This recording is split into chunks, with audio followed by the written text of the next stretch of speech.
really an honor to be back and to welcome a new crew of young flute players that are coming to hone their skills here in Boston.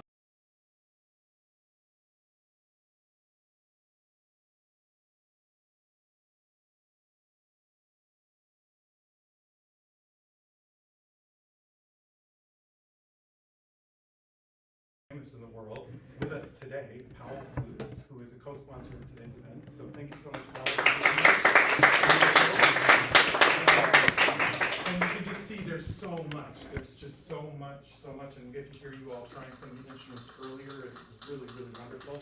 Oh, I think I'm moving your pages. I'm sorry. I just stepped on the pedal. So anyway, I apologize. So we have a really wonderful day in store for you with performance and masterclass by the wonderful Dr. Francesca Arnone. And just a quick point to make, a story to tell. We have opened a second location in Florida. So we have Flutistry Boston here, and we are also in Tampa, Florida, Flutistry, Florida. I had the great privilege to finally get to spend time with, Kari, can you get that please? To finally get to spend time with someone who is famous in the industry, and that's Dr. Arnone. She's professor at USF, which is right in Tampa. We get to spend a lot of great time together. And in that kind of artistic friendship and partnership, we started just playing around with instruments. And she found herself in love with a new 14-karat gold Powell flute. And so this is Dr. Arnone's first performance as a Powell flutes artist. So you all get to be a part of that. And without further ado, I would like to welcome Dr. Francesca Arnone and her esteemed colleague, Dr. Deborah Nemko. So please help us welcome these wonderful artists.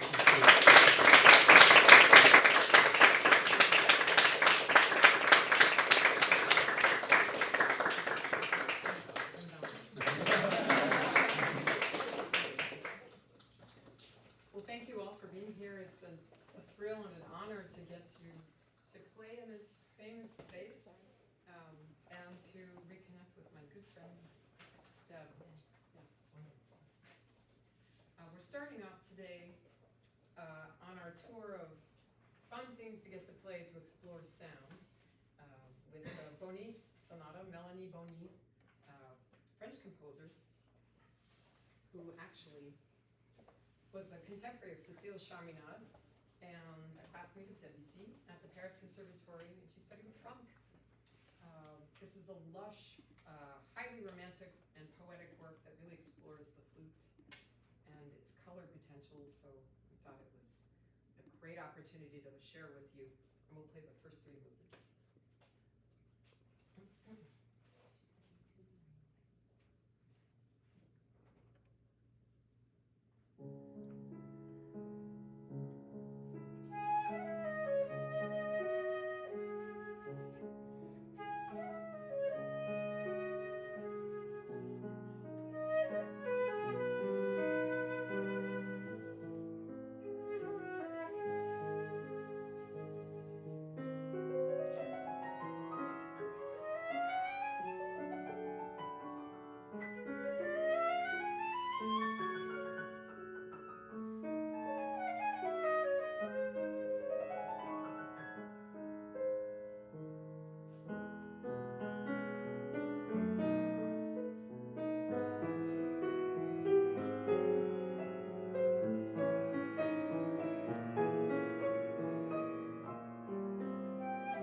Great opportunity to come together as friends. Thank you so much for your friendship and everyone's friendship here to the flute. It's wonderful. So the next piece I would like to play in my exploration of loving this wonderful instrument that I'm so excited to get to play is Reach Out by Lisa Neer. She writes that it is about yearning for human connection, is about the need to be heard, to be seen, to be touched, to be understood. Large ascending leaps in the melody represent that longing, while expressive arpeggios up and down paint a picture of waves of emotion, surges of happiness, grief, anxiety, and relief. We need each other. Reach out. So on the heels of friendship, I thought that was a great thing to get to talk about.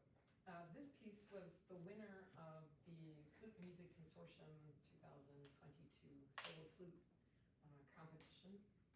And this was written for Ray Furuta as part of the Gabriella Lena Frank Collective Academy for the COVID Initiative program.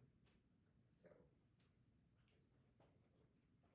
this is Lisa Neer's Reach Out.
well, at least in Florida, I was complaining to Adam about the air conditioning blasting on the gold. You just need to keep track of water.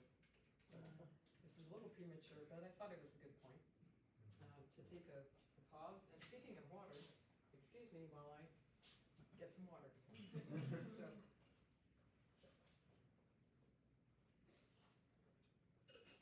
Excuse me. So now I'd like to play a piece by Chinese-American composer Chen Yi. This is Memory for solo flute. Well, actually, it was originally written for violin because she wrote it to honor the passing of her teacher. And he was a violinist, and she studied violin with him. And this contains gestures that depict his name and material to honor his memory specifically.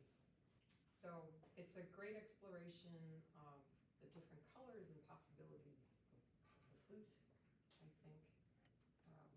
I love her pieces. I don't know how many of you have played her works. It's really wonderful. But please investigate this. She has a lovely piece for flute and piano that just came out recently, and another collection of the bagatelles and a flute concerto, and a great wind quintet. So I hope you investigate Chen.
would like to play is Requiem Milonga by Valerie Coleman, who is no stranger to Boston.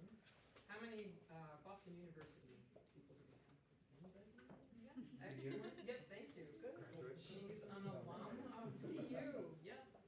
So she's no stranger to blues. She's a wonderful flutist, incredible flutist, musician, entrepreneur, composer. We're so fortunate that she's flutist. We have so many great pieces.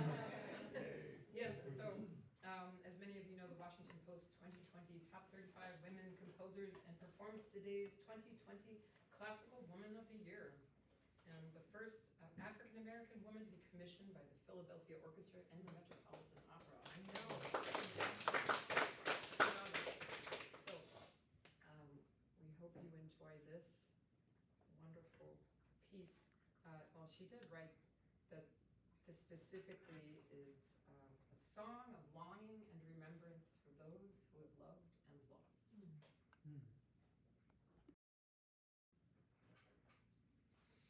Requiem Milonga.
get to play this fantastic instrument. It's really wonderful, and so didn't expect this to happen at this point, but there are always more to explore and chances to get to grow, and I encourage you to keep finding your voice and to not stop. So thank you all, and thank you to Powell for making this possible, and to Flutistry for bringing us all together, and for Deb for playing with me.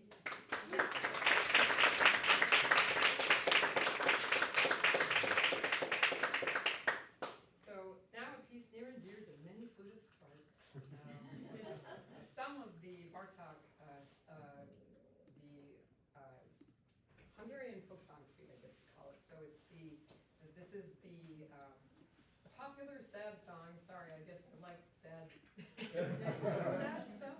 But we'll end with a happy dance, I promise. After this drink. Excuse me. It's just water, too. Not that happy. It's just luck that I have a purple. It's all planned. It's planned.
That was marvelous, marvelous, marvelous.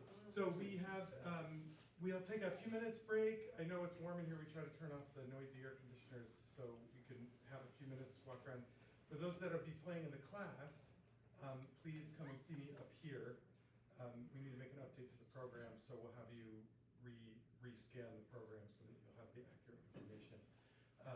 But please, by all means, have some water, get some fresh air, and we'll be back in here a couple minutes after 3. And for those online, can we mute the line and turn back on a little after 3? Awesome. Thank you. See you soon.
beginning.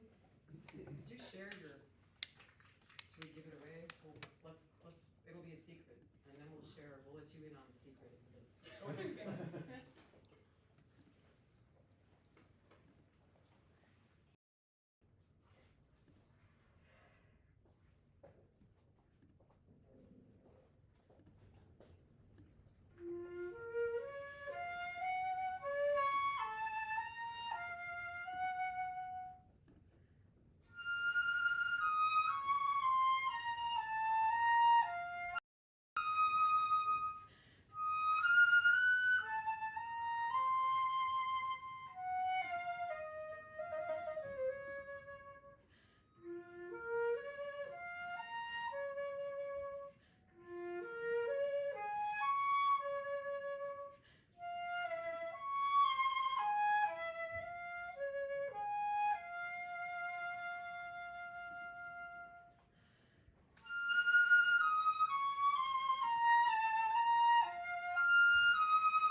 Great, do you mind if we stop there?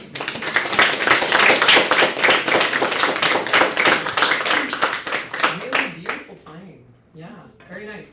So, could we share your screen? Yeah. Okay, so carefully. It's a work of art, yeah. Isn't that beautiful? Yeah, I think that would be a fantastic poster, actually. Yeah. So, she explained that it's for tone color primarily and different ideas and things like that. So, could you try that one more time, even just maybe up through, let's get almost all the colors up to there. And I really want you to over-exaggerate everything you're doing. Okay. So that means sometimes less, not only more. Mhm. Yeah. Yeah. It's a very flute-friendly room, right? Yeah. Yeah.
So what do we think? More variety? Greater? Yeah, okay, good job. So now I'm going to be the bad fairy godmother. Taking away your vibrato. Okay? So I want you to try, maybe not all of that, or just some of it again. Let's see, how about up to maybe here with a straight tone.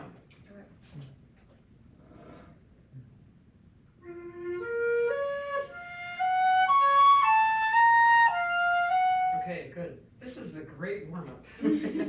This little gesture, this opening. So we have an issue of getting a little more compression going on the lower notes, right? So to negotiate the larger leaps. Sorry, flat.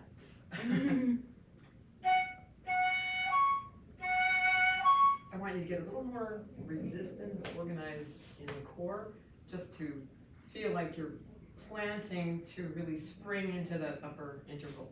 So let's just try the G flat to the D flat. That's better. Right, you're coming forward. Yeah, good, good. Let's see.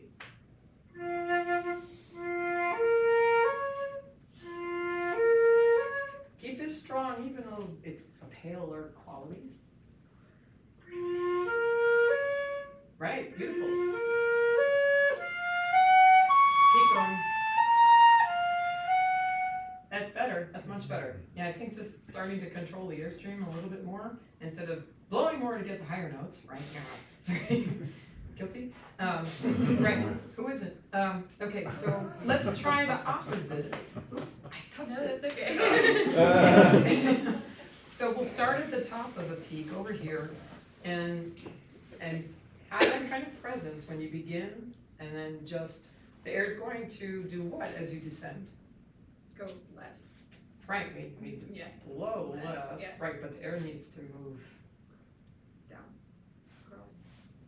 It's okay. Leading a witness, yeah. So does it need to move faster or slower as we descend? Slower. Right. So, but we still want air moving. Yeah.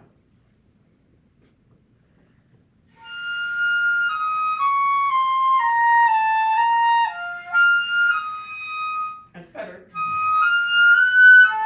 Right, and that's the first yodel moment, right? Yeah. Yeah. But this is much better. I would really focus on playing this much slower, Okay. just to exaggerate the spaces in between all the notes, and feel like you're vocalizing a little bit more, so that it's more of a body kind of manifesting your sound instead of more just your face in the air.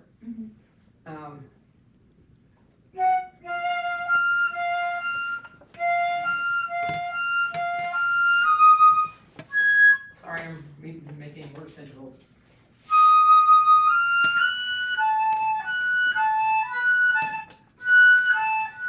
Just go back and forth. You could do the octave, or you could do that one.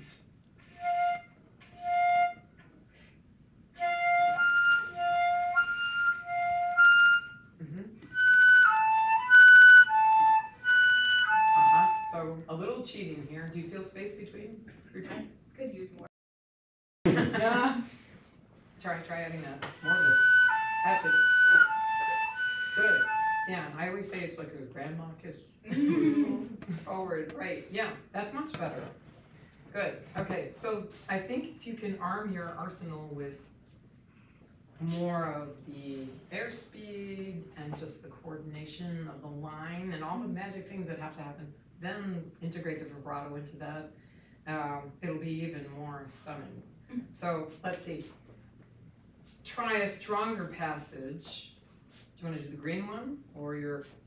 Yeah, the pink is the most dramatic. Oh, let's go for that. Let's do that. Okay, let's go for the gusto. So still no vibrato.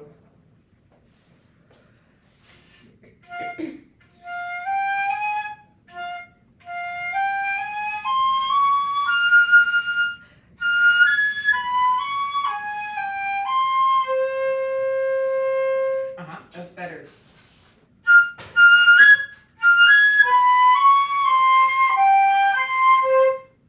I played wrong notes.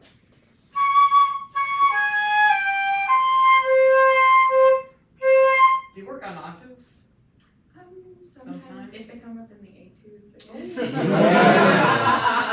I think they're really one of the best warm-ups for us. Just, I have to admit, I don't mean to make a plug for anybody in particular, but I've been playing Nicola Mazzanti's piccolo method on flute.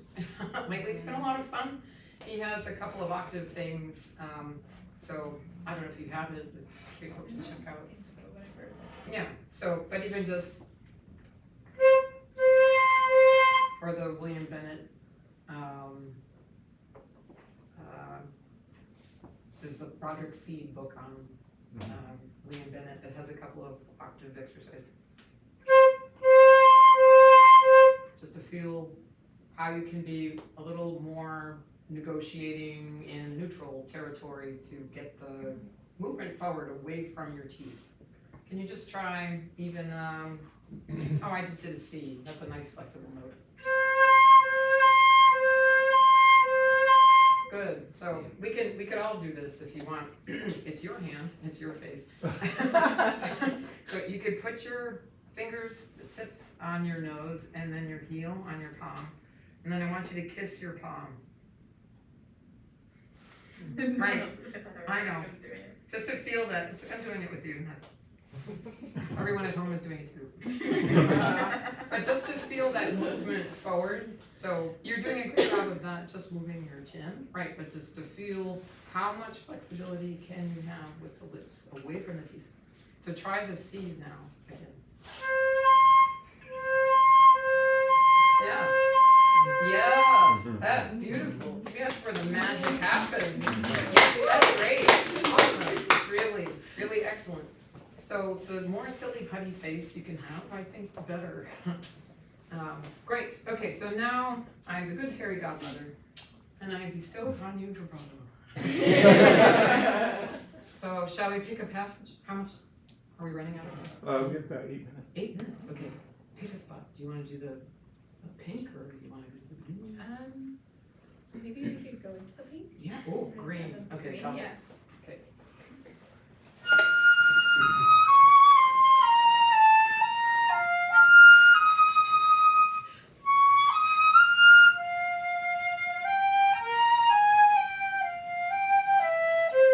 Okay, that's great. I want you to try it again. Sorry to interrupt. No, that's okay. And I want you to just feel like you're relaxed here, plenty of space here, and just really push forward. Yeah, great. Keep it spinning up.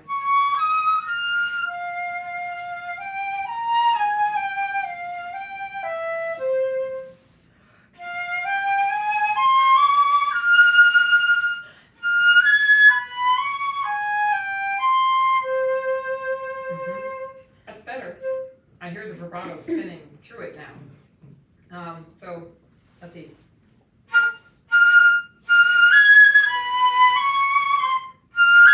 If you can just maybe think of on the spot the space behind you a little bit more. I feel you're presenting yourself to the stand here, but I want you to just be conscious of your whole body, because you know a lot of the air and the energy and the sound comes from the space behind us, because that's where the ribs are, the lungs are biggest in the back. So, I know, I went back to the pink again, didn't I? So, how about right on that?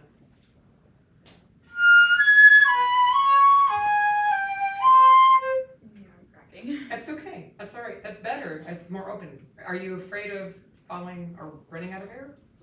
I think it's just with keeping my flute loose and not putting any tension. Okay. Well, make sure this is firm here too. I mean, do you feel like is it a choice to try to have it looser here? My teacher and I have just worked on loosening that up. Okay. Okay, so you know, you talk to anybody, they'll have another idea. Right. So I'm always in the too much of a good thing category kind of person. I would be advised something and I would go Yeah. 180 degrees, and then so maybe it's a little too loose. Okay.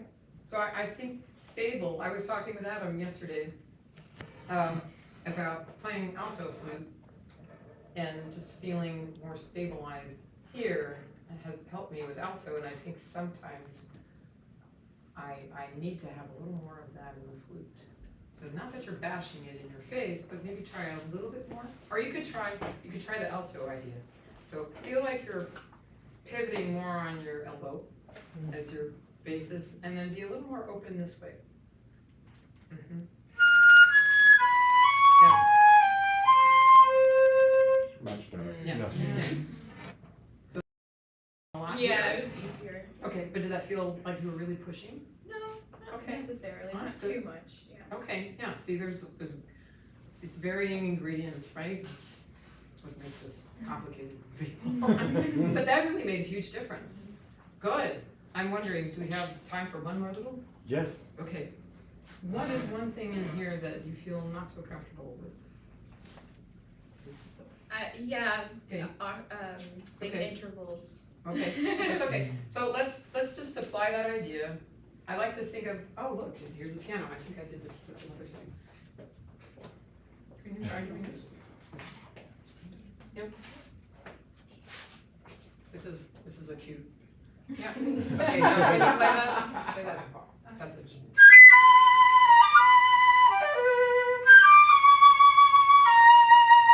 That feel easier to you? Wow.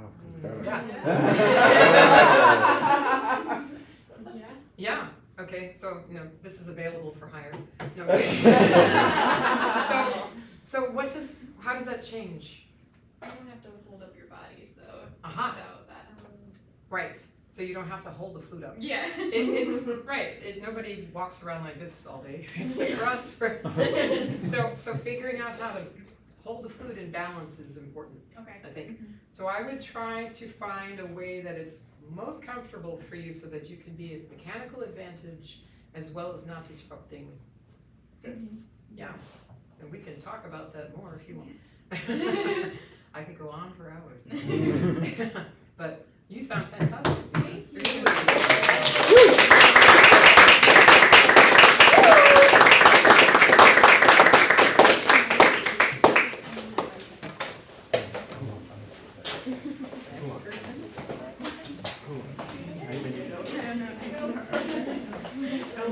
Welcome.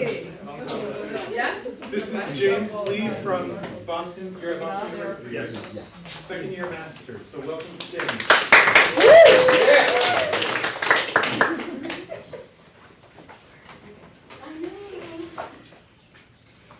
So, what are we going to play today? I wrote in the email CP thought Ah, intro to B minor, third Okay. movement. all right. We could do something else if you want. No, but this is great. we'll play the intro. Yep.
Yeah, okay.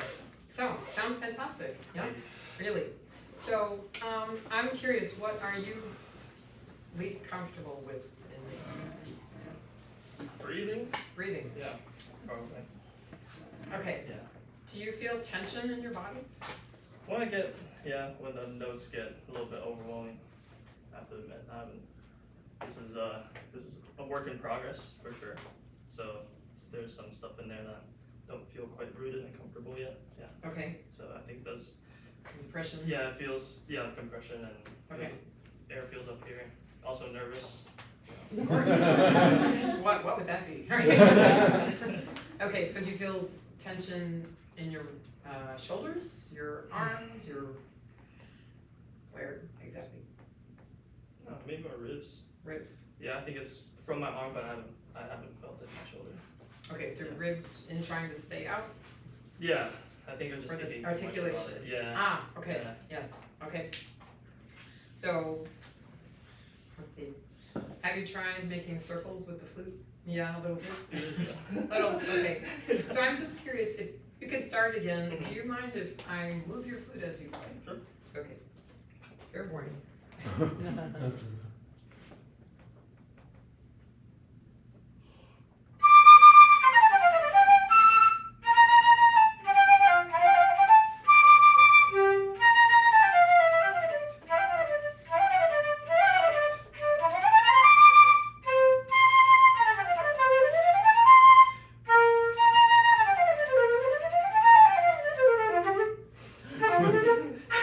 Sorry, it's really hard. Aha, that was better. You released your arms. Yeah. Uh-huh. Right, okay, that's better. That's better. So, could you explain what I might be trying to do? Just loosening my right arm, just like we talked about in our lesson as well. Just That's loosening okay. the arms. Okay, Yeah. I want them to be independent from your torso. Yeah. Right, so, I'm not gonna play that piece. Too much tonguing right now. Let's see. You can try moving my flute. But you get to do a circle, okay? Okay.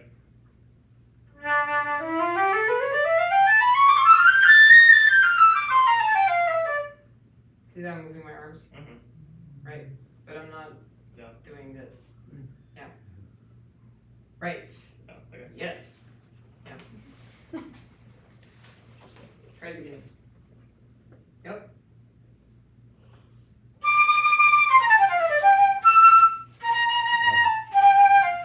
Wow. And set it away. That's it. Good. Excellent. Do you feel different? Yeah. Yeah. That's what I meant. Yeah. So we actually talked a little bit about stabilizing. Yeah, we did the piano thing. Yeah. But he's too tall. But that's the extra piece to the puzzle. Yeah. So anytime you feel some tension, it's very helpful, especially if you've got right hands, to just release the flute away. Yeah. And that also opens you up to take in more air, I think. Yes. Yeah. So where's the most stressful spot? I heard so much more color and variety Yeah. and just, richness and gesture. Your ideas were coming across instead of, I'm trying really hard. Yeah. It does become like that. Well, that's, we want to do well. Okay? And we have these challenges for us and we spend all this time and we want to be taken seriously, right? Yeah. And we want to do well, but sometimes the harder we try, the worse it gets, right? And that's usually when there's too much tension. Mm-hmm. So take care of your body, take care of your house, yourself first. And if you could put on a literal mask, like on the airplane, which I have to get on soon, first, somehow, think about where would I put that if it could just take care of my shoulder or something Yeah. when you go to practice instead of, Mhm. I'm going to get through this etude, no matter what it takes, kind Yeah. of thing. Because then we teach ourselves to practice stressed.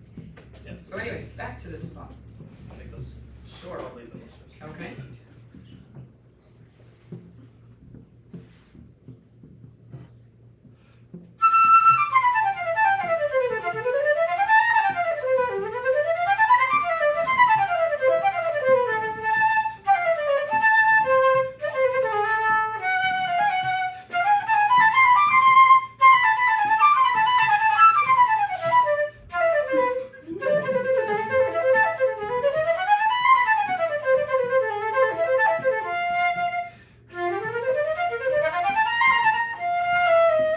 It's better, James. It's already much It's- better. yeah, Yeah, it's it's not coming and going a little bit. Yeah. Yeah, and you can feel it when you're grabbing it back. Yeah, right? I do, yeah. That's okay. This is, so I would practice things a little bit slowly. It's a lot to choreograph. Yeah. But it's instantly better already. Mhm. So, now you mentioned breathing.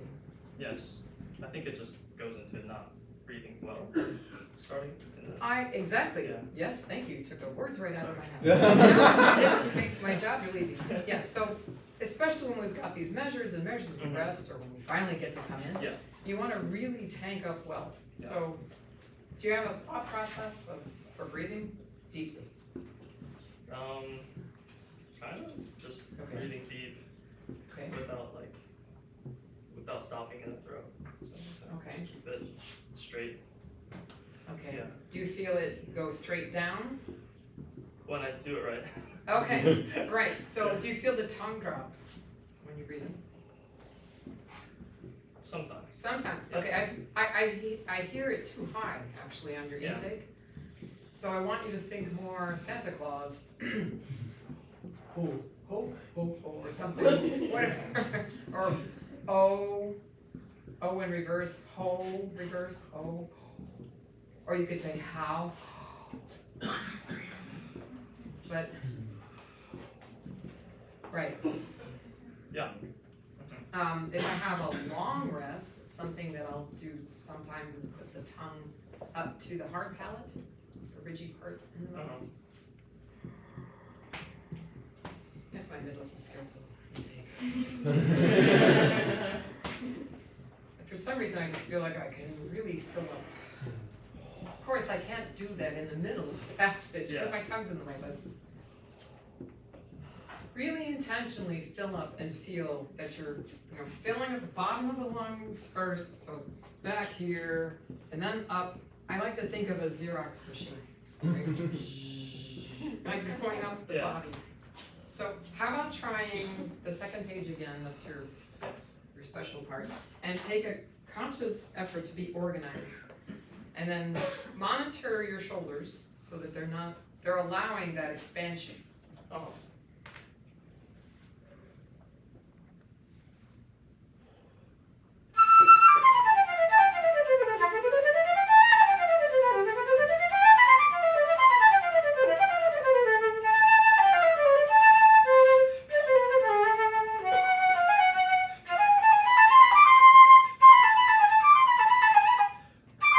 Sorry. That's okay, that's right. So how did that feel when you first started to play? Better. Better? Yeah, I Okay. think I need to do that while keeping my embouchure set, sort of, because I felt like catching, I breathe and then had to set it. When you were taking air in Yeah, as you were playing? yeah, it just Okay. has to become more natural, I think. Yes, it has to be faster and faster. Mm-hmm. That's why I like the how. Oh, because it's, Uh-huh. okay. Your tongue is still, I think, too high when you're taking the air. Yeah. A little too eh. Yeah. You can try that versus. Yeah.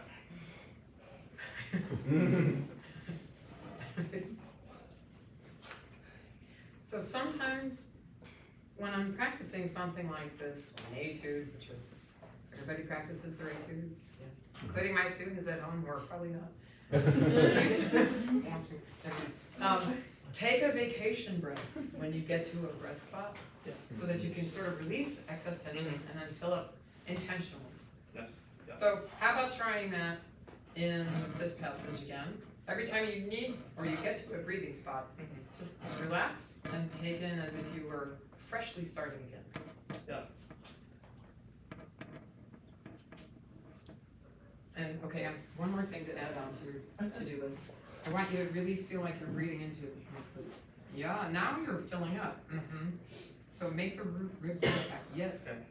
Yeah. Yep.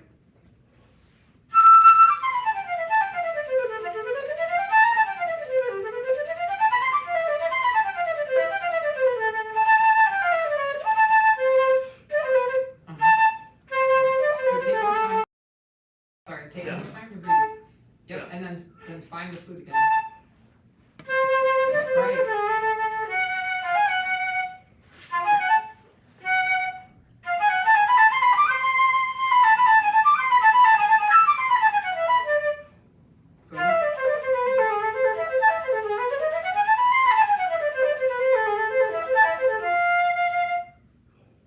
Yes.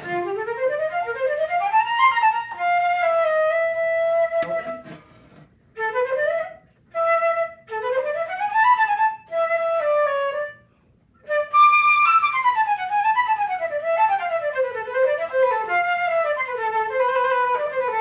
Wow, that makes a huge difference.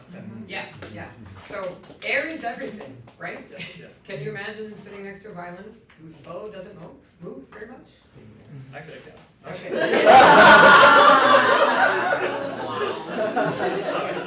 That's okay, but, you know, yeah, I think that's the basis of a lot of the tension, Yeah. right? Yeah. And then from there, we build on the tone, the tonguing, which you're doing great, the articulation's great, but I'm hearing the air spin through the line now, and your ideas are really bubbling forward, instead of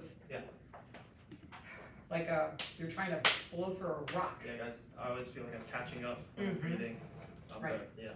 So practice being it's like a spa week of playing and practicing, so that you can just cut yourself a break, right? Yes. And I mean, I don't think we're nice enough to ourselves when we're practicing. We need to have high standards, but sometimes we don't respond well to the same thing.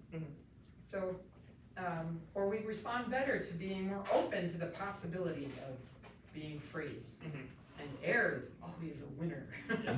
Yeah. How are we doing? 2 minutes. Sorry. No, it's okay. He's taking notes. Gotta remember. No, it's great. So, the only other thing I might suggest is we talked about turning a Yeah. little tiny bit. I'm just wondering if you could add that tiny, tiny, tiny bit of the puzzle, right? Yeah. See if that encourages more opening, and I'm going to be out of your way. Try it again.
Yeah, that's great.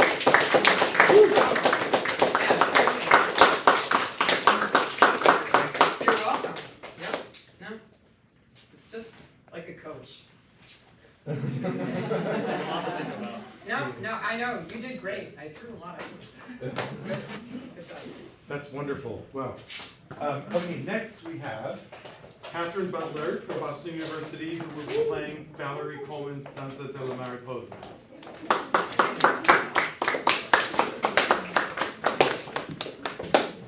You want to play a particular section? It's up to you, yeah. Sure, that sounds good, then I'll.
Should we talk about that? Okay.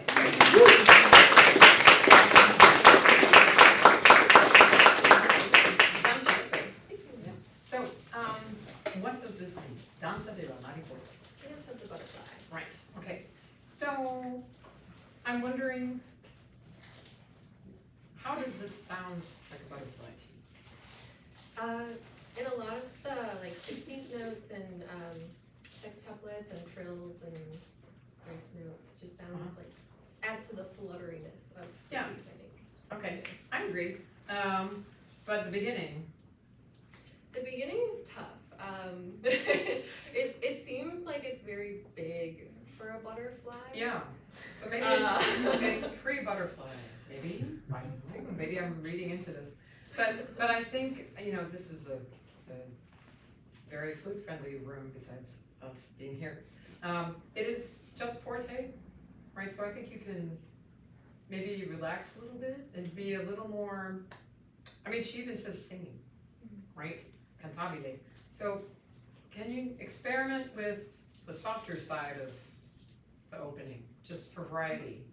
I mean, her writing here is very rhythmic, but I just think of trying a couple of different approaches just to have more, you know, like if the conductor says, I'd like it again, but you could say, well, I'm not sure about that, but okay. So that's your moment.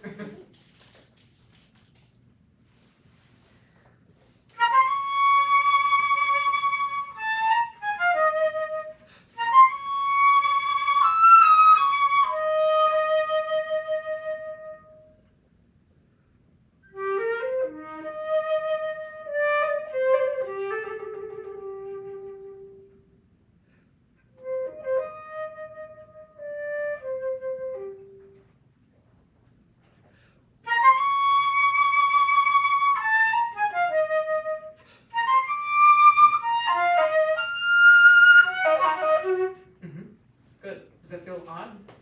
I like it better. Yeah.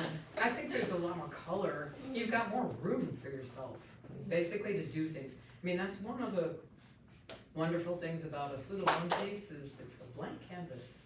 You have to worry about playing louder because a trumpet plays or something. Or something like that. So the audience doesn't have the roadmap. So if you could be more of a, I say often to my students, a hearing ear dog. Kind of, this is in here. Yeah. Just over exaggerating, take a little more time just to create that kind of ambiance. I felt like you were more playful. So, okay, this is a picky thing, but I think sometimes when we have dots, we can overdot. So even there's no dot of that B flat. And I feel like that's one of those,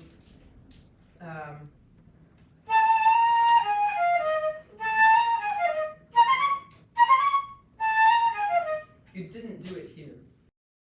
It was a little too, I think, clipped, just to give it, again, it's more of the cantabile. I see smooth singing style. Right, yes, exactly. So that's kind of a picky thing.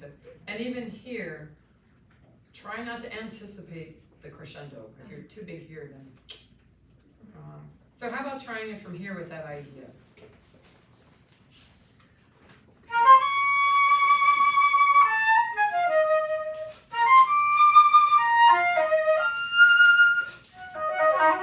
Great, very nice. And what's really cool about this phrase? You tell me. Oh, well, I mean, it goes to like a different modality. Yes. With the D natural. Exactly. Right. We have how many statements of this D flat? Be-da-da, be-da-da, be-da-da, be-da. Sorry, still getting over this cold. Right. So I think you can enjoy that. So one fluty question. When you're tonguing, be-da-da, and trying to be short, do you feel like you're moving a lot?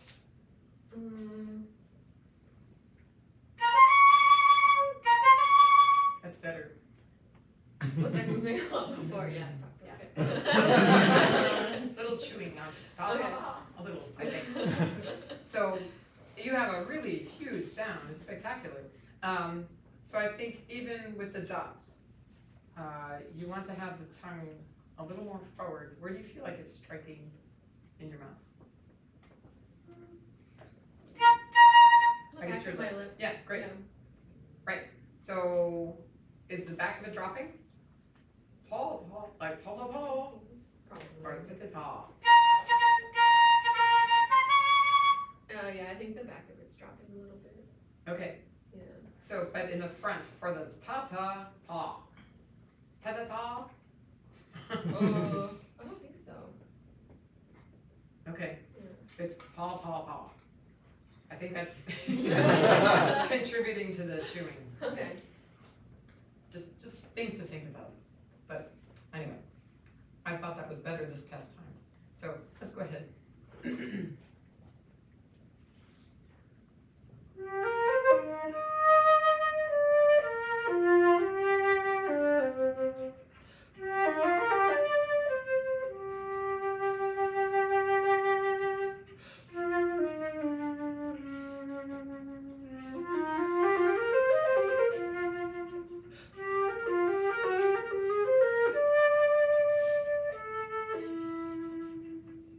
Good. I want you to try the same passage again, and I want you to see if you can just relax your fingers and feel like the melody is coming more from finger ballet.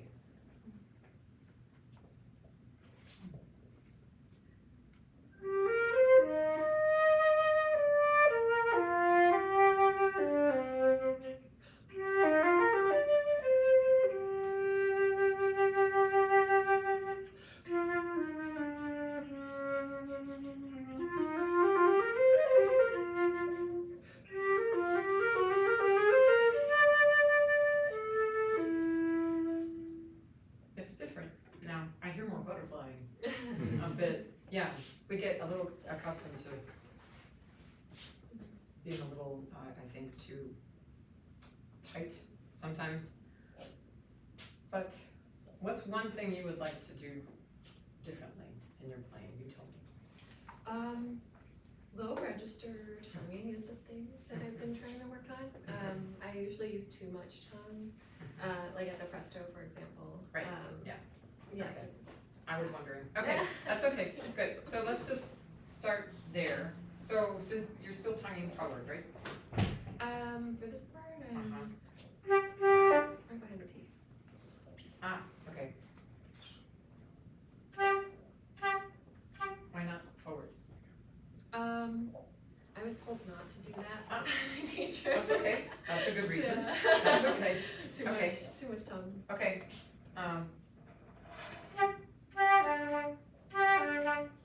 Okay, let's hear you play it, not me.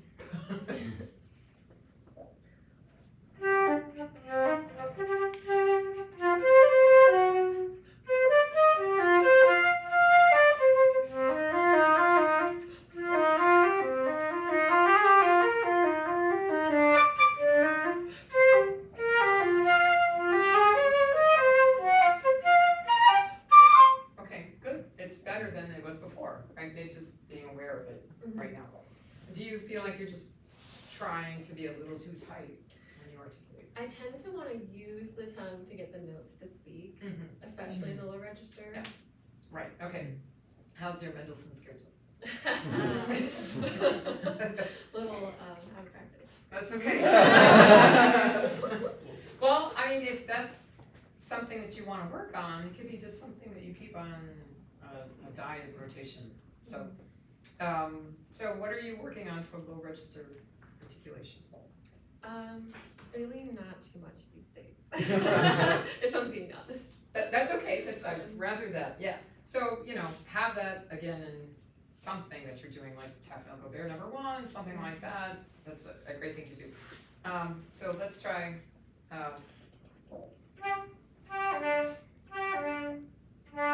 I'm wondering if you're just. Can you have the air compression be more active for the low register? You want the air to be moving but pressurized.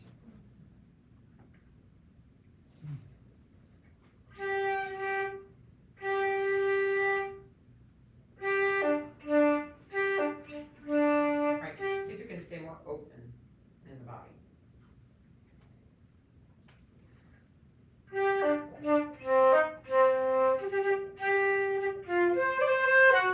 That's better, I think. It's more preloaded, kind of. Yeah. The tongue, let's see. What if you tried thumb? So flatten the tongue.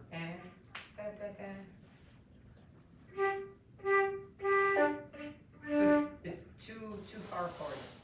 It's just at the bottom of the teeth. Not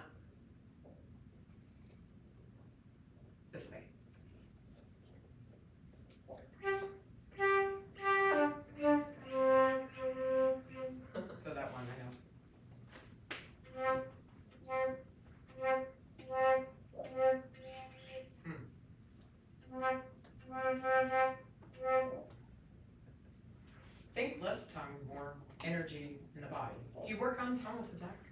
Mhm. Aha. Yeah, I'm very bad at them. Okay, well, that's the root of the problem, yeah, so I would definitely work on those.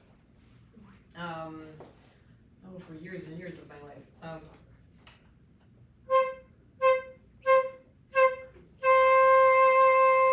Every day down to B or whatever. But maybe that would be a great warm-up, something, so that you're getting the air to be initiated with energy in the body and not extra tension for the tongue. So, you know about them. Dust the bomb. Yeah. So one other tonguing trick that you could try would be buzzing. Have you ever done that? No, I don't think so. Okay. So this is a Keith Underwood thing. You can all try this. Splash guards. Fasten up. So you're going to put your tongue between your lips. And I'm actually going to try to press the tip of the tongue into my bottom lip, like that, and let it get wide. Right, and then buzz. Right. Yeah. Yeah, excellent. Right, good. Yeah. It sounds, it's great to have a room full of buzzing. So it's not lip against lip. So. And let it get wide.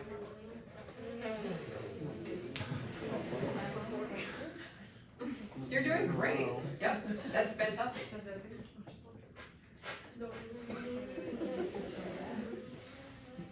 Awesome. So you feel the tongue warm. I think so.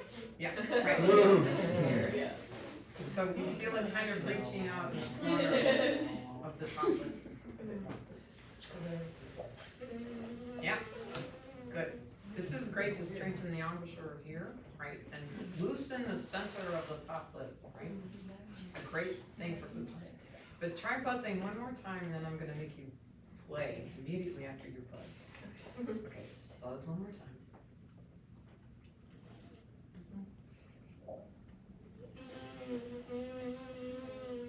Excellent.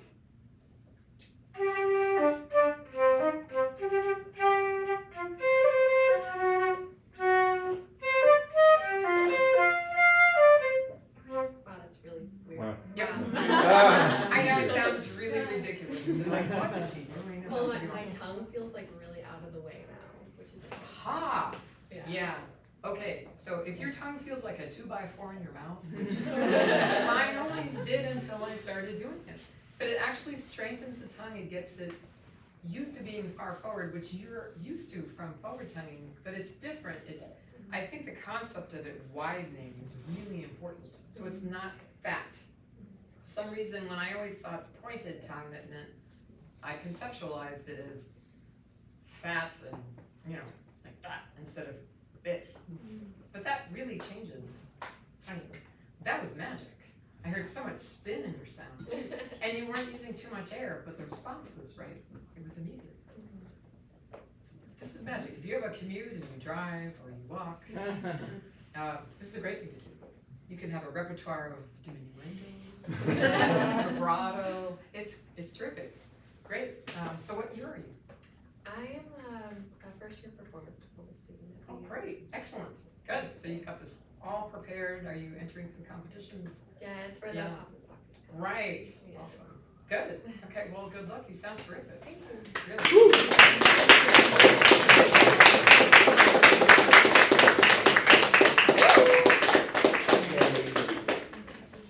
Okay. Yes, wonderful. Next we have Amelia Kazazian from New England Conservatory. Welcome.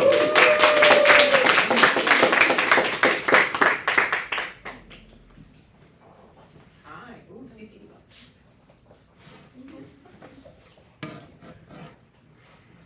So the first movement? Yes.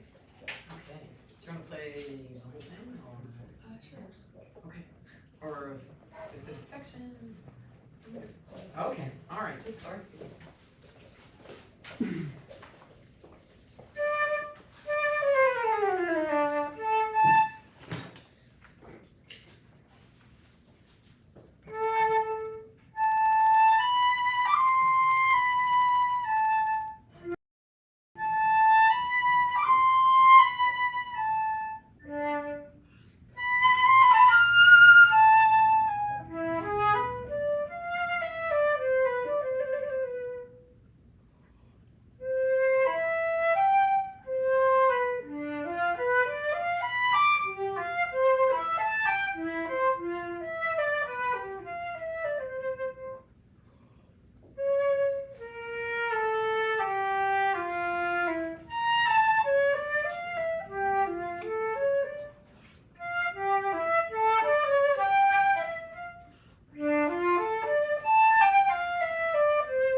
one thing, you've got lots of good information here, and you're taking notes, it's great.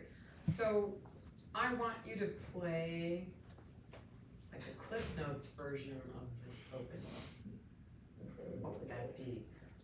I mean, you tell me what's going on in the opening. Are we, this is a solo piece, is it a melody? Well, this is like the bass line. Mm-hmm, yeah, It's like outlining right, triad, and then there's just some stuff going on over it. just some stuff. Yeah, basically, but what happens with the stuff? We've got the first time, kind of simple stuff, right? And then the second time, It gets more decorated. right, every time, so much stuff, right? It's approached by contrary motion. So I think that hierarchy is important to keep in mind. So,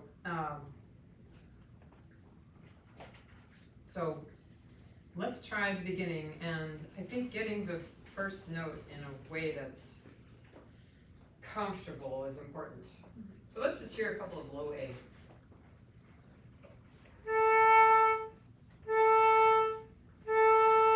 So think of it as your beginning of the piece. Ah, I like that. So it's something I could build off of. So I think that's important to achieve in the beginning.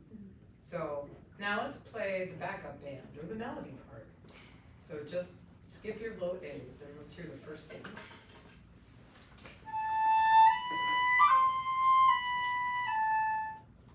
Let's take out the decoration.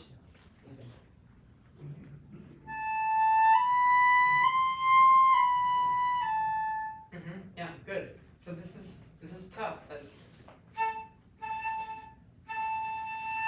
can you be just a little bit more forward to start the A?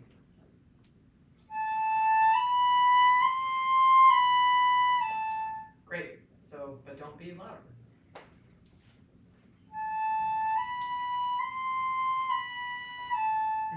Great. Okay. So I want you to be brave and see if you can put the flute.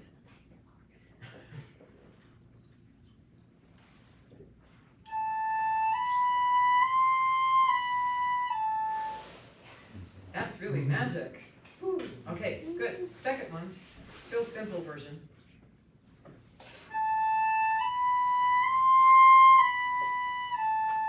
Right, so do you want that one to be more? Right, so you could do, right, I think. Maybe this is a slightly romantic version. But the thing about C.P.E. Bach is he loved extremes. He wanted really like over the top, pushing and just very exaggerated gestures.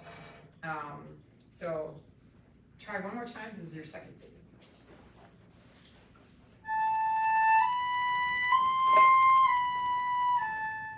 Good. So you still feel like the flute's slow?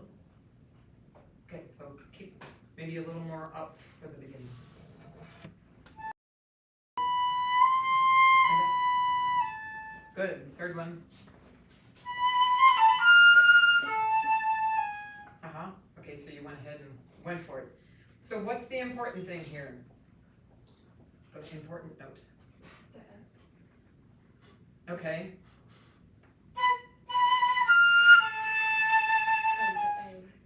I think so. Yeah, that's okay. So I'm just curious, why did you say the F? Right, right, we usually go for that. Yeah, but it's on B3, which is important, but it's really about the downbeat there. Good. Okay, so let's try putting in all the pieces together and just feel like you've got that trajectory, that you're going for that A. This is really your arrival point, and then this is just kind of closing material.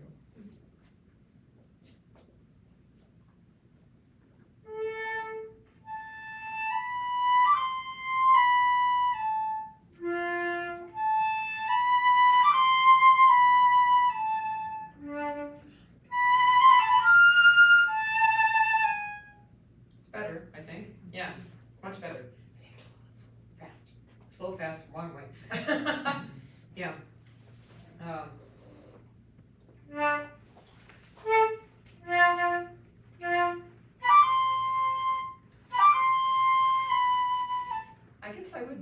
to do too much of this here. But to feel like you're shaping it all the way. Okay, so what happens here? Yes, major. Exactly. So let's start on that statement. Did you breathe?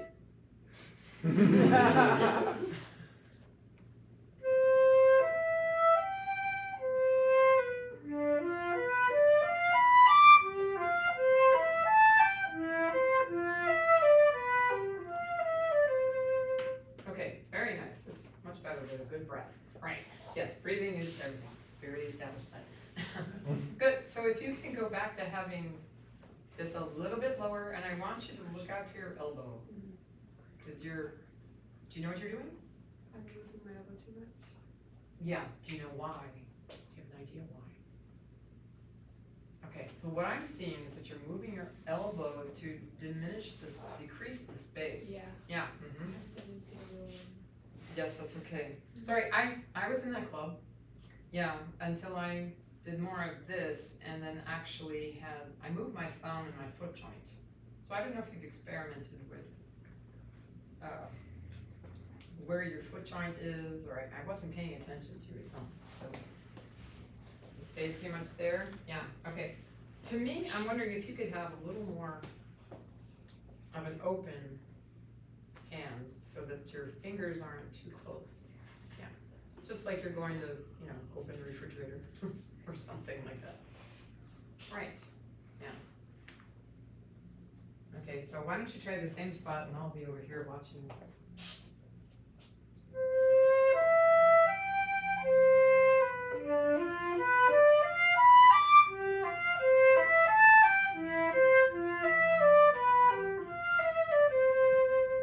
Good, okay, so that was better with this. Did you feel like this was in a different position? Yeah. Ah, okay. So it tends to collapse? Okay. So let's try, if you can think about, like you're hugging someone. Yeah, exactly. And oh, it's my flute. So then, this sounds, I just want you to be careful with this hand. Right. Yep. So you're holding your flute and feel the weight of it really more in the big muscles of your arms. So not in your wrists, but in your biceps and triceps. Can you actually see if you can feel it more in your legs? Do you ever think of supporting the instrument with your legs? Yeah, that's okay. So let's go ahead and soften your knees, like you're going to almost sit. Right. And then, this is, it tends to rise, isn't it? Or raise. Okay, so still feel this alignment and that the flute is balanced here. Do you feel any more in your legs? Yeah, that's good. I think this might be a good place for you for playing. I can't tell what's going on here. That's okay. So just try the same statement again and just be aware of having a lower center of gravity. Right. Slightly soft knees. And I'm going to move some things if I may. So I want you to try. Can you try moving your foot joint a little more to this way? Yeah. Does that feel strange? No. Okay, and then, right, that's it. Yes, nice bent pinky, that's beautiful.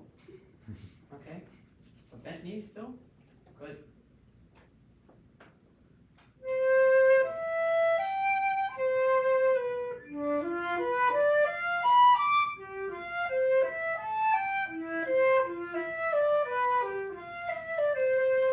Yeah, that's better, I think. Does it feel strange? It feels less tense. Ooh. Okay. Roll that. So you feel a little, where do you feel the tension? Mostly in my face, but that's because I'm like compensating.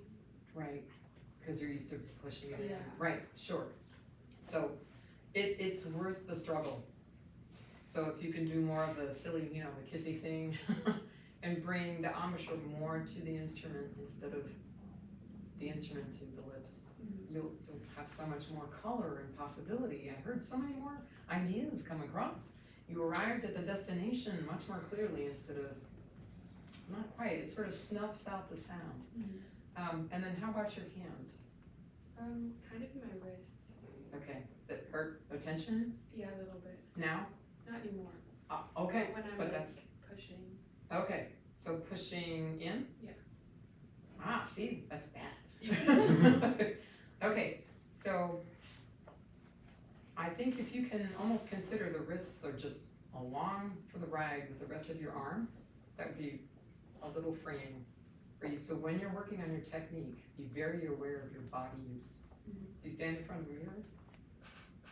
Yeah, that would be a helpful thing, not because, you're young and beautiful, which you are, right? But I think just to monitor, what am I doing in order to play the technical very volleyball? Yeah, so,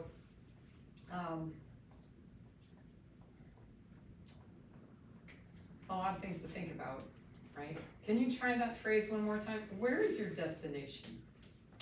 The sea.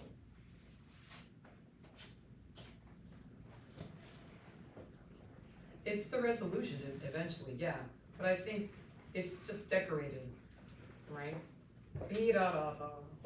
So maybe be da. I think going to that downbeat is really important. So why don't you try that spot one more time and see if you can think about some of the things we talked about. One thing that's most useful to you maybe, and zone into that and try it again.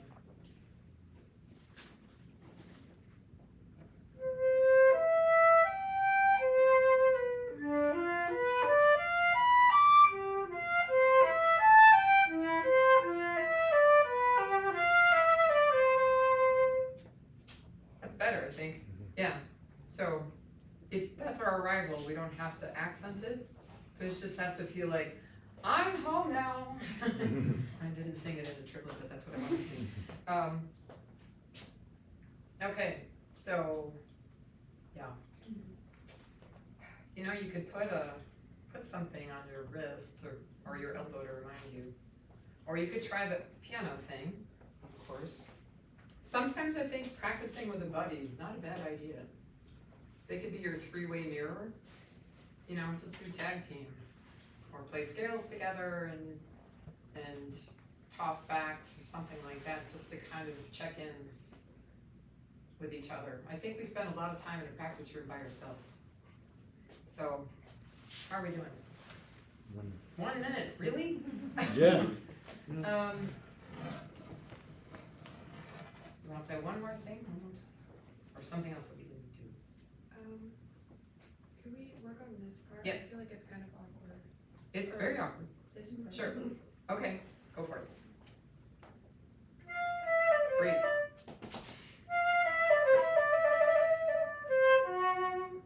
Mostly the trill. Ah, okay. So the E to D?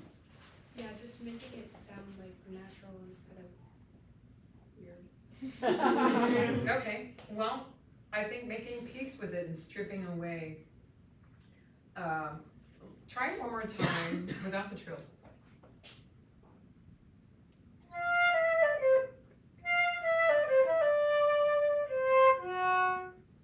Well, that should sound like a big surprise, right?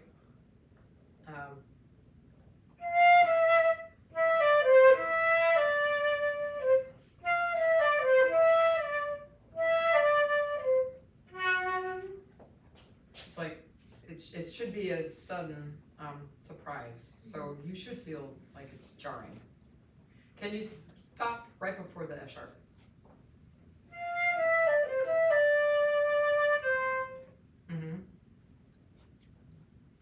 So play a C now instead of bum bum.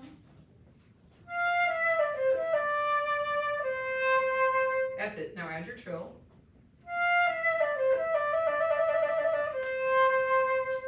So you're actually shaping the trill now.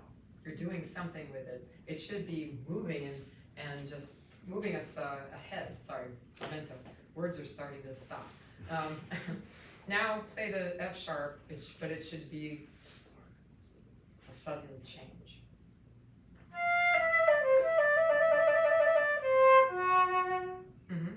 much better. Yeah, you're not pulling back. But I think it's, what's happening also is use the downbeat to help set you up, I think. One more time.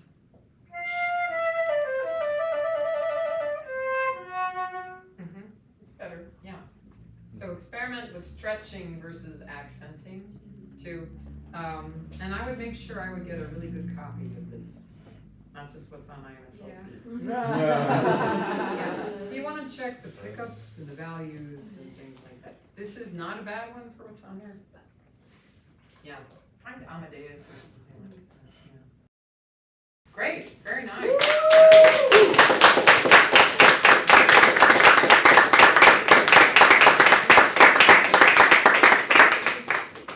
Next we have Chloe Zhang, 12th grade, student of Judy Grant at the Boston Flute Academy. Welcome. Okay.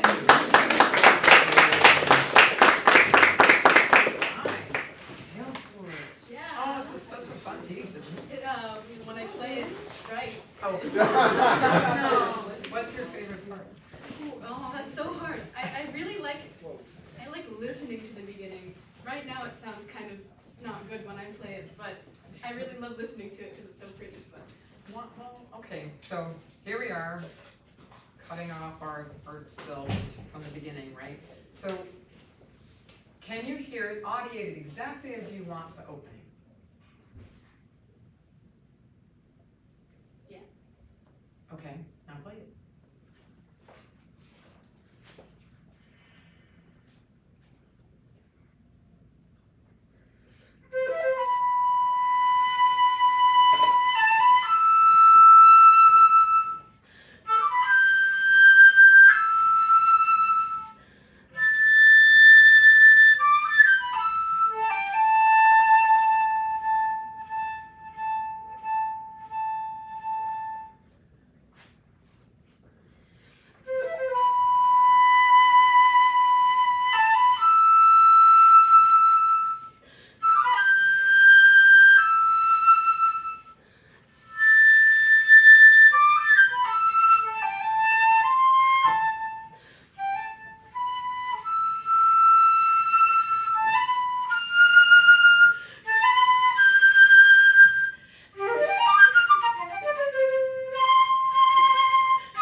heard it before you played it?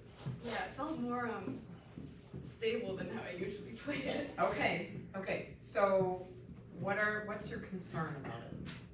The rhythm and the smooth intervals, Okay. the faster parts. Okay, so do you ever just play like your bench notes, like either the first notes or touchstone notes, or maybe the skeleton, like the framework of the melody? Do you ever try that? I do, but usually for phrasing, not for intervals. Right, so maybe this could be another way to help, right? So what if you just try that in the opening? No wrong choices.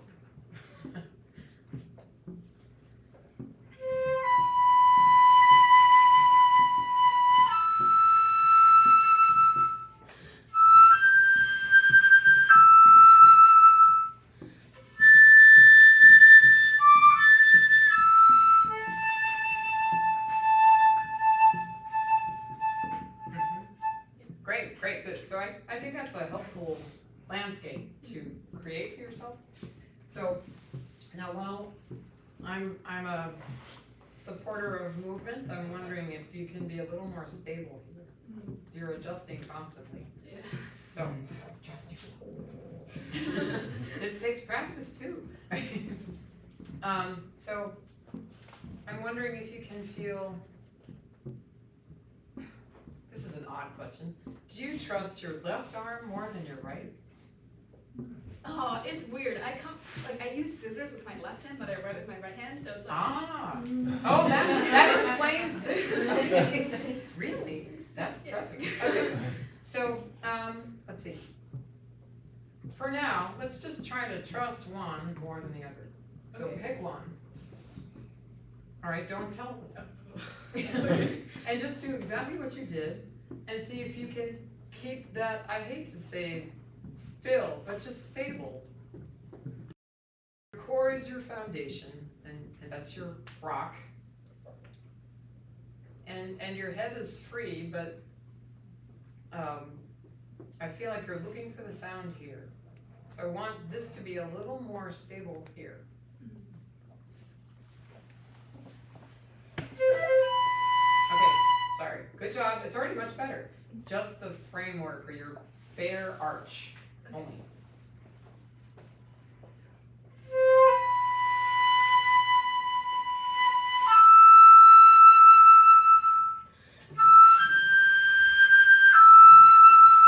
Mhm.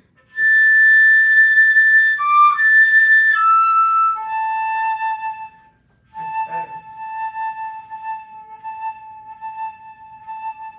Okay, good. Good job. So, did that feel more successful to you? Yeah, for sure. Okay, so just out of curiosity, let's try switching to the other one. Okay. Don't tell us.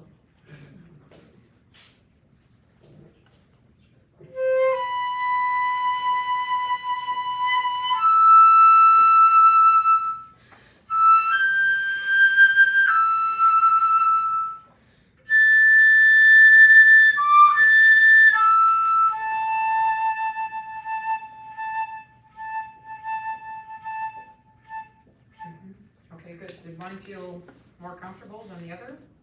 Yeah. Okay. And was that one, did you feel more successful in negotiating the intervals? Mhm. Yeah. Okay, are you sure? I think so. That's okay, just check. Yeah. So, which arm was it?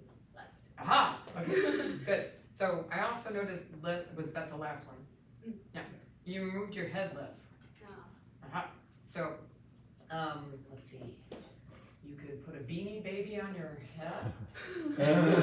We don't have any, never mind. But when you're practicing or something, you're adjusting a lot here. Mhm.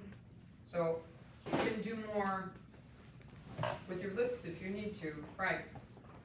I often feel like I'm, right, looking for the lip plate, my bottom lip, instead of my entire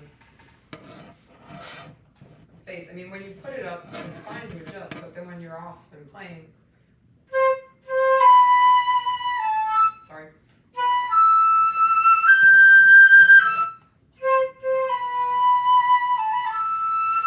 That's a lot of target practice.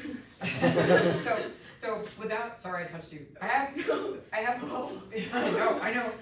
Can you try the opening now? Let this be more of your rock and just, you don't need to be still, but just poised with your head and your feet. Try that.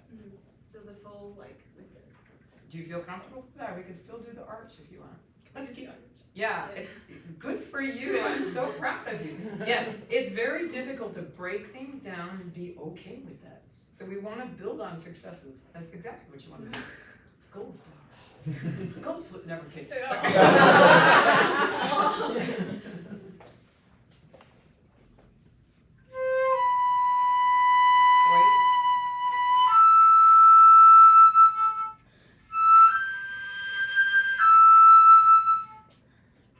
That's better. That's already better. It's better. Yeah, it's better. It feels weird, doesn't it? Yeah. I think you're actually playing up a bit. Oh. So it's good to play up here, but maybe not so much. Right, yeah, just like you're having a conversation with us. Like if you did this to me, I would, right? Something wrong. So, I mean, usually people do this, I know, right? Especially with iPads. Try it one more time, the simple version. Still feeling still here, still.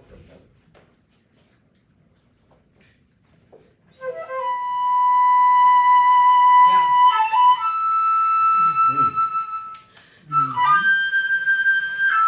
That's better, trust yourself. Oh.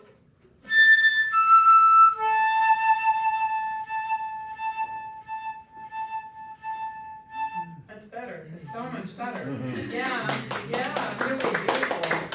So, I know, through freedom and balance, it's with stillness instead of, yeah. So maybe just practice in front of the mirror, just to watch what's going on here. Okay, just out of curiosity, time check? 7 minutes. 7, wow, how is this possible? Okay, good, so one thing I wanted to do would be this stuff. Yeah. Can you play this all slurred for me? It can be slower. See if we can still keep the still idea. So balanced head, like I want you to allow this to just lift up from more here. So not this, because that's shortening your spine, okay, and that's going to inhibit the air you take and the freedom you have in your body. So you want to let this lift up. Right. Yes, so eyes wide open this way. Yeah, right, yes, exactly. Yep.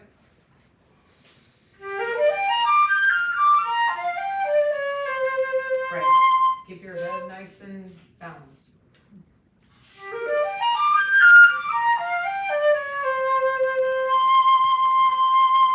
That's better. So I'm wondering,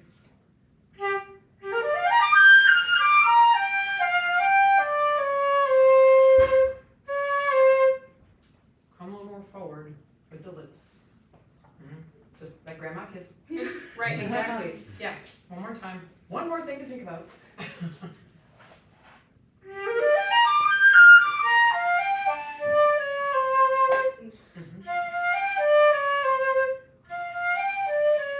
Okay, so we're going to substitute this Yeah. with more of this. Yeah. So I want you to feel like this is nice and strong. Like you're helping me move the piano. Say that all the time. Okay. So more of a pushing out kind of feeling. A little bit here, just like you're going to pick up something heavy. So one more time, same exact thing. Engage here. Strong.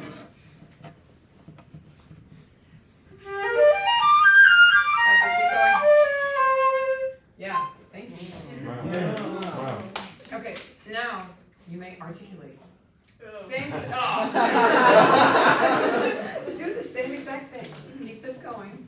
Nice tempo. What you're taking, just add the tongue to that, but keep the energy in the air.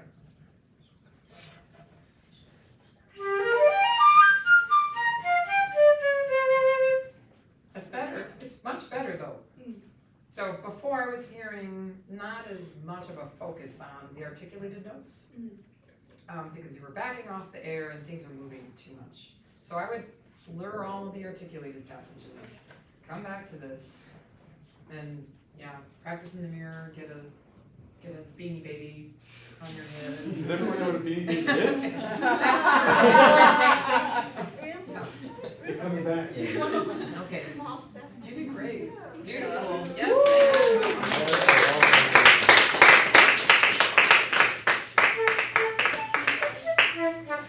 Okay, right before our wonderful last performer, I just wanted to say a couple of things really quickly. Obviously, this is just remarkable. We're so lucky to have Dr. Arnone here. And I'm so lucky to be in Florida where we get to see each other and kind of talk about these things all the time. And she's really been an incredible influence in so many ways. And how many of you have ever heard of The Survival of the Flutist, this book? So we published this book, and there's a story, which I will keep very short about it, which is that this was a speech that Marianne Gadigian gave at a earlier National Flute Association convention. And it was so great, some of us in the audience were like, this has to be shared. This is a really wonderful thing. And so we started talking about publishing a book. Fast forward, and that idea, everyone being busy, Marianne especially, it just never really got to the point where we could do it. And then Marianne was invited by the program chair of the National Flute Association in 2018 to do something just to maybe think of something unconventional to do at the convention. And in a conversation with Marianne, I was like, this is our chance. Survival of the Flutist. We have to do it, now we have to put it in and actually do the book. And that program chair was Dr. Francesca Arnone. So we have this because of Francesca. And so I have a copy of this for each of our performers today, so you get a free copy. And if you already have it, then you give it to your students. But so it's really special for me, and it warms my heart to be able to share that story, because these are the things that people mostly don't hear, and that's what establishes real bonds.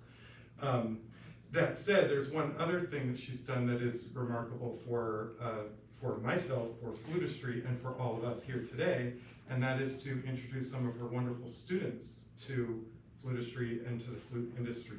And one of those is here with us today from Tampa, and his name is Joey Boyce. Woo!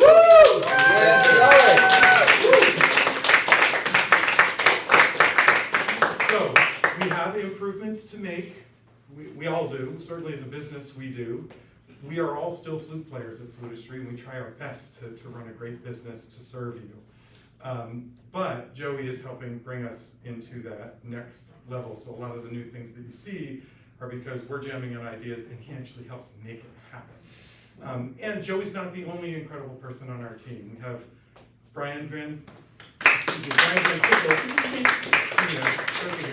and we have Dorian Burkett is our repair associate here. Some of you may know Dorian.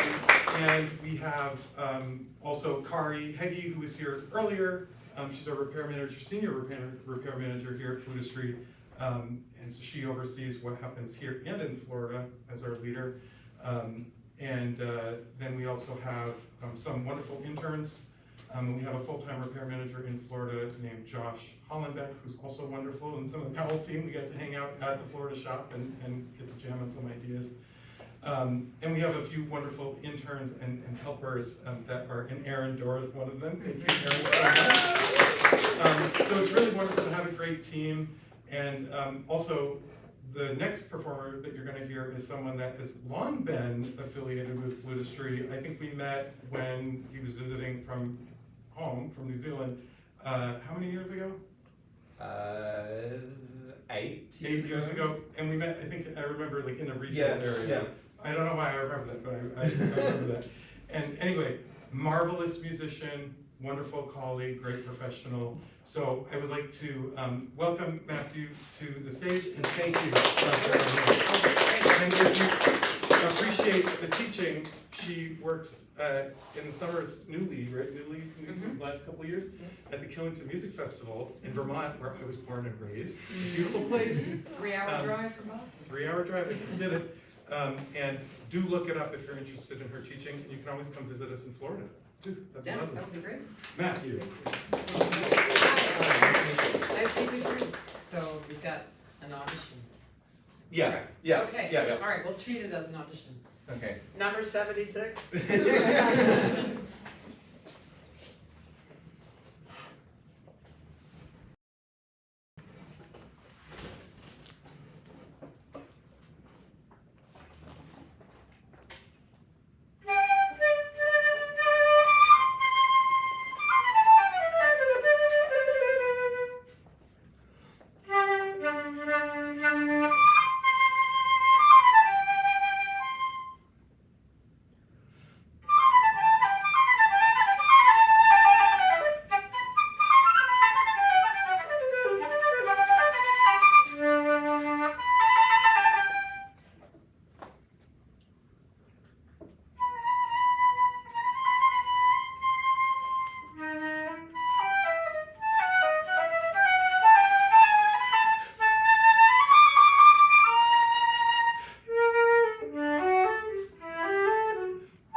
you.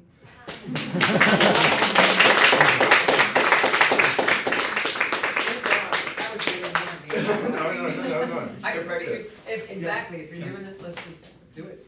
So, great, so the Mozart, it's all very solid, and it's clear that you're an experienced and solid player, yeah, that's terrific.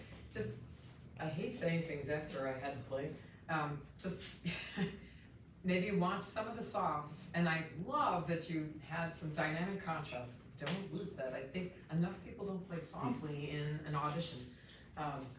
Just to watch, to not be flat. Okay, Yeah. Okay, so, and you know, a lot of what I'm going to say about this is like my own advice for myself when I go to play the Mozart, because we live with this piece our whole lives, right?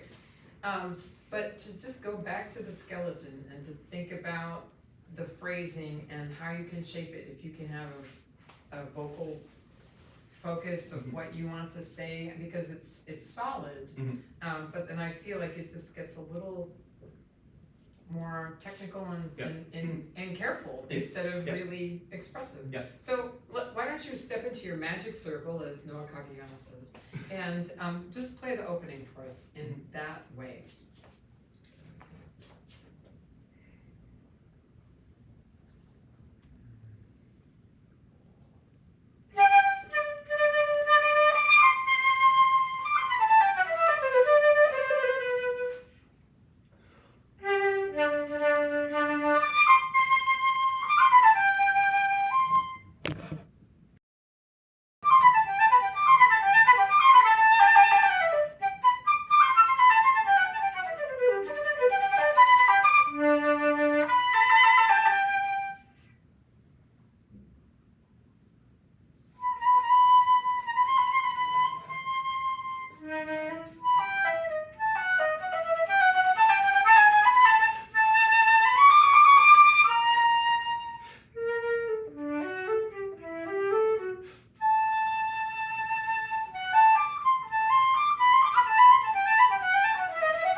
Good. Okay, does that feel different? A little more free, a little bit, just more. Yeah, like I'm saying something. Yeah. Great, okay, good. Yeah. I think it's always important to feel that. Okay, so then if we can, I hate to say this, back up a little bit and add a little more of the rhythmic integrity at the very beginning. So maybe this is just a personal thing, but I'm hearing a clipping. Can you think of more of bum-ba, bum-ba, instead of ba-ba, like like tennis or something, bum-ba, dee-up-da. Just trust yourself that the re-speaking of the C will be inherently like a ricochet without clipping the C that leads into it. Good, sorry, look out for your rhythm. Dee-ka-taka-taka-taka-dum-bum.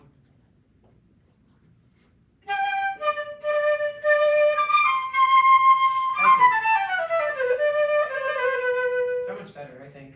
Yeah. Yeah. Good. Then the same thing will. That's okay. When I love your second statement, but I think just place it so we have the first note clearly. That's all. But so do you want? What would you like to focus more on since you've got so much stuff? I just want to not stress about this, even though I know I've practiced it a million ways on Sunday, but it's still very stressful every time I play. I know. Yeah. So do you practice just the skeleton or simple? A million ways, huh? Yeah, like changing rhythms, changing articulations. I think I've also transposed it into different keys. That's good. Just trying He's talking to. about the thirds. Yeah, the one that everyone hates in the concerto. Exactly. Right.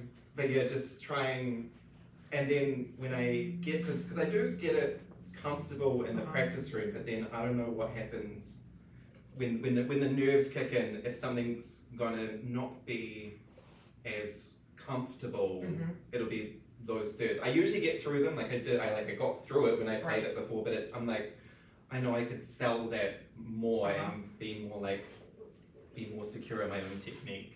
Okay, well, so one thing that you could do, and this sounds kind of counterintuitive, but when you go to play it, do you feel like how much percentage of effort are you actually exerting in that passage? I feel like it's like when I get to about here, Yeah. I suddenly put more in. Right. That maybe I need to do it from the start. Aha, well, but Or- actually, that's a really perceptive observation. So I think when there's a stressful passage, we just go, wow. Yeah. And like you said, more. Yeah. So over 100%. Yeah. effort. Yeah. Okay, so why don't you try that passage, and this will sound like a cop-out, but let's dial it down, and I want you to stay at a moderate 80% effort. Okay. Does that sound kind of uncomfortable? Sick, right? He doesn't want to go there, does he? So what would that do?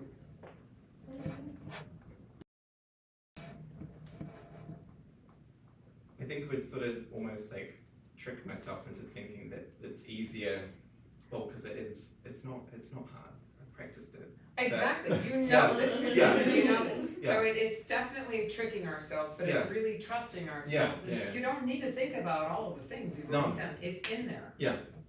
Mm. So you have to, and we don't do this enough in auditions, we have to actually practice letting go. Mhm. Because things don't always work as we planned, Yeah. as you all heard, right? And that's okay, and life goes up. Mm. So, anyway, so 80%. Okay.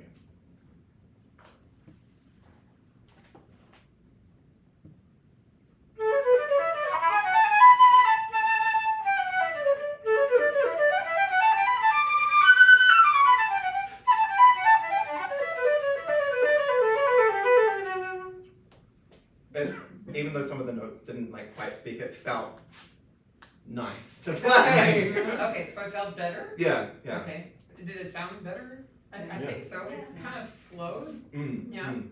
Okay, so do you think that was maybe not enough effort, or do you wanna try I don't know. I could try Let's- less. Okay. That's it, now you got the game going. You pick a number, don't even tell us, what's that?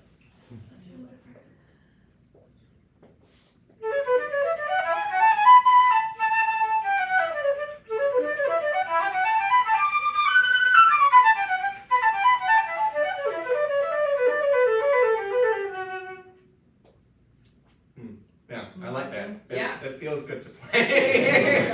So that's, to me, magic, when someone says that, and obviously you've played Mozart before.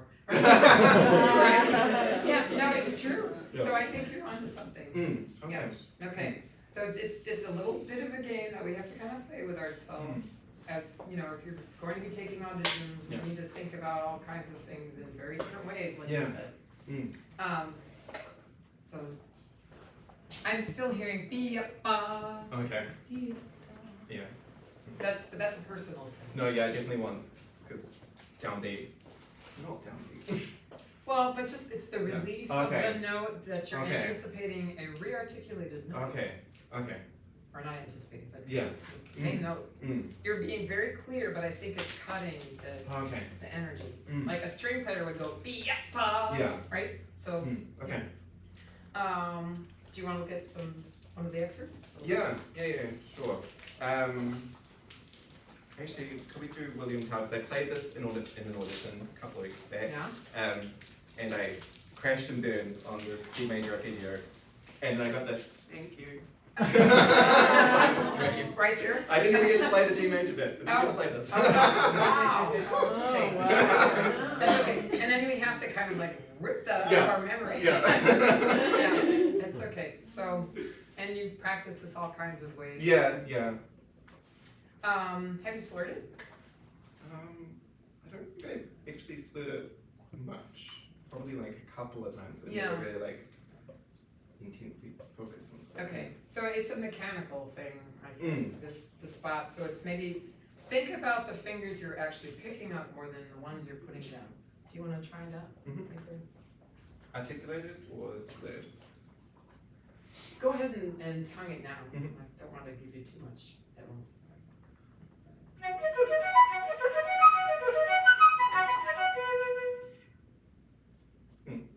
Yeah. It's different. So it's, Yeah. all we're doing is changing how you're thinking about things. So this is important when we're practicing something again and again. We can't do the same things that we've done and Yeah. expect different results. It's tempting. But, and sometimes, you know, tomorrow that might not work, Yeah. but you respond great, so it's definitely in there Yeah, it's just, I consistently. yeah, consistent, and it's like the thing that I'm now working on is being able to like produce at least like to the highest level, or not all the time, but it's Right. basically impossible, but as often as I can, that when I go on an audition, I can trust and that I can just play for Sure. the screen. Exactly. Right. Mm. So, do you have Sharon Sparrow's book? I do, and I've done a lot of work with Yeah. Sharon Oh, over the good. years, Okay, yeah. so this is on your naughty list. right? Yeah, Okay. it is. Okay, great. Catherine Yeah. studied with Sharon. Oh, great, of course, yeah, she's amazing. Mhm. So, I mean, but it's, you definitely, Mm. you've got it there, so. I mean, there are a couple of things that you could just do to change things that maybe try fingering one hand Okay. or the other. If there's just that spot, since you've got to banish that experience. Yeah. So I would take a bunch of mock auditions and play this all the time Okay. so that it's gone. Mhm. That happened once and you did Yeah. 20 where it didn't. Okay. So, just watch your counting. Yeah. Yeah. I felt I was like, oh, that's Uh-huh. not quite right. Yeah, are you hearing, you're audiating the English horn? Yeah. Yeah, okay, good. So, I don't know, I mean, I think you could be a little more open. Okay. Because those are solos. Yeah. But I know you're being conservative.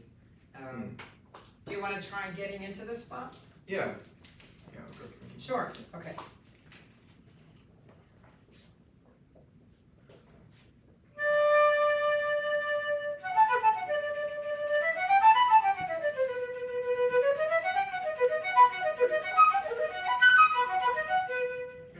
Okay, good.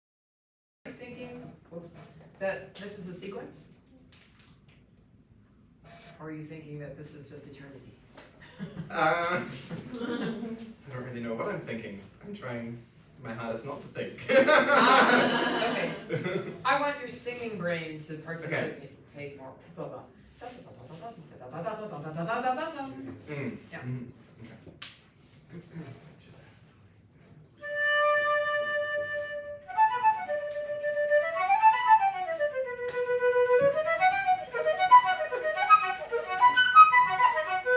Yeah, I think something like that. Yeah. You've got to occupy your brain with something useful. Mm. So I think you get a little, you're running ahead there Yep. too. Yeah. That's There's right. something about like fingers and tongue in here, and I Mhm. haven't quite been able to figure out which interval and which fingers it is exactly. Well, I mean, to me, the tempo overall is best. Okay. Have you played this with an orchestra yet? Playing it on not this Tuesday, but next Tuesday with an It's orchestra. gonna be slower. Yeah. Yeah, I think, especially when the English horn starts Okay. playing a melody. Look out! Let's see.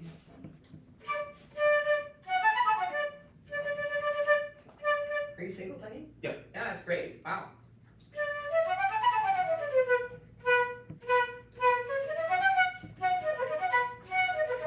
That's what I wind up doing. Okay.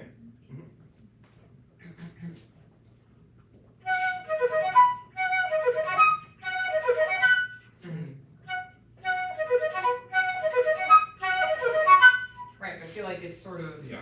bowling through the gesture.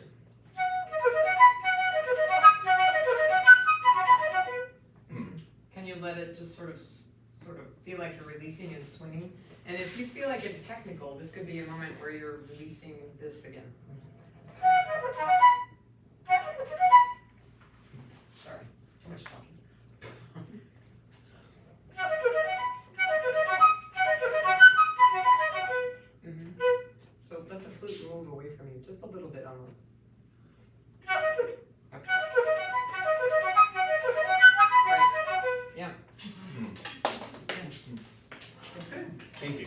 That's okay, Good. yeah.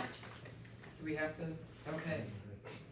You Thank sound you. amazing. Thank you very much.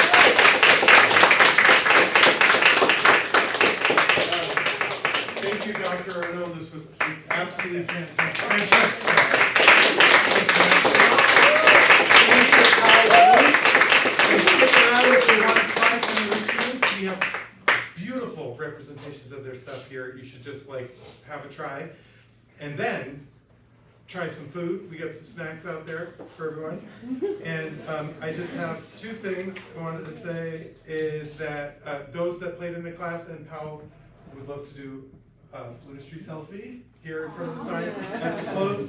I will give books to folks. And for those of you that do not know and for those online, this year's Boston Flute Festival, which is like our 8th or 9th festival that we've run, is happening in January 20th and 21st. We're working out the programming and all of that now, but the big news is there is a competition this year for high school seniors.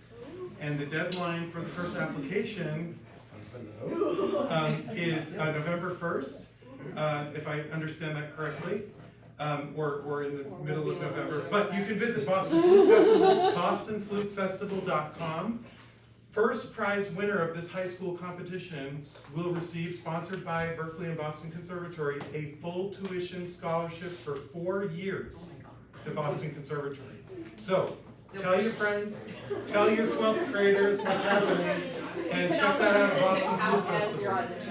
What's that?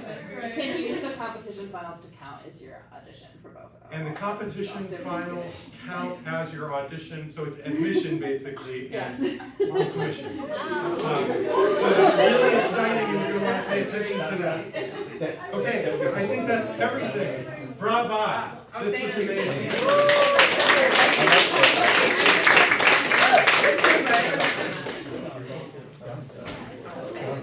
And thanks for all being here and for the opportunity. It really means so much. Come visit us at USF. We have a graduate assistantship open. So talk to me if you're interested. Yes. Yeah.